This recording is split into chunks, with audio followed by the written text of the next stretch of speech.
ఇవాళ ప్రేమ ప్రేమ ప్రేమ అన్న పేరుతో లోకం సర్వనాశనం అయిపోతోంది. సుందరకాండ వింటే అర్థమవుతుంది ప్రేమకి కామానికి ఉన్న సున్నితమైనటువంటి భేదం. ప్రేమ ప్రతిఫలాన్ని కోరదు. తల్లిది ప్రేమ, తండ్రిది ప్రేమ, భర్తది ప్రేమ, గురువుది ప్రేమ.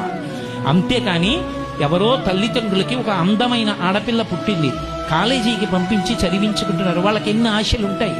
ఓ ఉత్తముడైన వాడికి ఇచ్చి పెళ్లి చెయ్యాలని, తన కూతురు సుఖపడాలని వాడు కోరుకోడా? ఆమె అందంగా ఉందని నువ్వు ప్రేమించేశావా? ఆమె నీకు తప్ప ఇతరులకు దొరకకూడదని యాసిడ్ పోసావా? సంస్కార హీనత్వం వల్ల కది వచ్చింది. ఎవడి మనసులో ఏ రాక్షసుడు దాక్కున్నాడో తెలియని నాడు కళాశాలలో ప్రతి విద్యార్థి పక్కన ఒక పోలీసు కూడా కూర్చున్నా సరే ఆపగలరా మీరు? సంస్కారం అంకురించిన నాడు ఇటువంటి దోషాలు రావు. రామాయణం పాఠ్యాంశాల్లోంచి ఎప్పుడు తీసివేయబడిందో, రామాయణ ప్రబోధం ఎప్పుడు పోయిందో